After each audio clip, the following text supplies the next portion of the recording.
தளபதி விஜய் தமிழ்நாட்டில் அதிகப்படியான தொகுதிகளை வெற்றி பெற்றிருந்தாலும் அவரால் முதல்வராக ஆக முடியாது. ஏன் இப்போது வெற்றி பெற்றிருக்கிற யாராலும் முதல்வர் ஆக முடியாது? இப்போதைக்கு தமிழ்நாட்டு சட்டசபை தொங்கு சட்டசபைன்னு சொல்லியிருக்கிறாங்க. தொங்கு சட்டசபைனா என்னங்க? சாதாரண மக்களுக்கு புரிகிற மாதிரி இந்த நியூஸ் சேனல் சொல்கிறாங்களா? அவங்க பாட்டுக்கு தொங்கு சட்டசபை. நான் உங்களுக்கு எக்ஸ்பிளைன் பண்ணுறேன். அதாவது 234 தொகுதிங்க. அதில் 50% மேலே நீங்கள் வாக்குகளை பெற்றுக்கணும் அப்படிங்கிறது அவசியம் இல்லை. 50% மேலே தொகுதியை பெற்றிருக்கணும். 234ல் 50க்கும் மேற்பட்ட தொகுதிகள் இப்போ பாதிக்கு பார்த்தோன்னா 117 தொகுதி. 234ல் 117 தொகுதிக்கும் மேலே கூட எக்ஸ்ட்ரா ஒரு தொகுதி எடுத்து 118 தொகுதி ஏற்றிருந்தீங்கன்னா நீங்கள் வெற்றியாளர். இந்த 118ல் நீங்கள் தனியாக கூட வெற்றி பெற்றிருக்கலாம். எலெக்ஷனுக்கு முன்னாடியே நீங்கள் கூட்டணி வந்திருக்கலாம். அல்லது வெற்றி பெற்றதுக்கு அப்புறமா தனியாக சுயேட்சையாக வெற்றி பெற்றவங்க சின்ன கட்சிகள் அவங்கள சேர்த்து நீங்கள் ஒன்றிணைந்து உங்களுடைய பெரும்பான்மையை அதிகரித்து அதுக்கப்புறமா கூட நீங்கள் ஆட்சியை அமைக்கலாம். தமிழ்நாட்டில் இதுக்கு முன்னாடி இப்படி ஒரு சிச்சுவேஷன் நடந்தது கிடையாது. இது முதல்ல நடக்குது.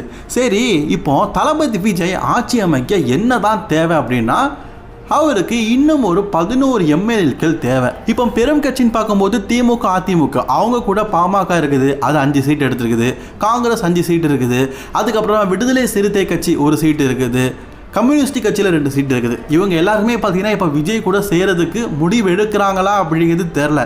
ஆனால் எல்லாருமே ஒன்று சேர்ந்து 11 சீட்டு சேர்ந்து தளபதி பக்கம் போகும்போது கண்டிப்பாக தளபதி விஜய் முதல்வராக மாறுவார். இப்போது கவர்னர் ரூல்ஸ் அப்படிங்கிற ஒரு சிச்சுவேஷன் வந்துருக்குது. கவர்னர் இப்போ என்ன பண்ணுவார்னா கரெக்டாக 7லேருந்து 14 இது சட்டப்பூர்வமாக சொல்லப்பட்டுருக்கிற கருத்து. அதை தான் நான் உங்கள்கிட்ட சொல்கிறேன். 7லேருந்து 14 நாள் வரைக்கும் டைம் கொடுப்பாரு. இந்த 7லேருந்து 14 நாள் வரைக்குள்ள கண்டிப்பாக தன்னுடைய பெரும்பான்மையை கட்டி நிரூபிக்கணும். தளபதி விஜய் மட்டும் இல்லை, மு.க. ஸ்டாலினோ அல்லது அதிமுகவோ இவங்களில் யார் அதிகமான தொகுதிகளை வச்சுருக்கிறாங்களோ அவங்க ஆட்சி அமைக்கலாம். இதுதான் கவர்னர் சொல்லுவார். இப்போ என்ன பிரச்சனைனா தளபதி கூட ஒருவேளை கூட்டணி யாருமே சேரலை. இப்போது 7லேருந்து 14 நாள் வரைக்கும் அவகாசம், 2 வாரம் அவகாசம் கொடுப்பாங்க. அவகாசத்தின் முடிவில் யாருமே கூட்டணி சேரலை. இப்போ திமுகவில் இருக்கிற எம்எல்ஏ திமுகலேயே இருக்கிறாங்க, அதிமுகவில் இருக்கிறவங்க அதிமுகலே இருக்கிறாங்க.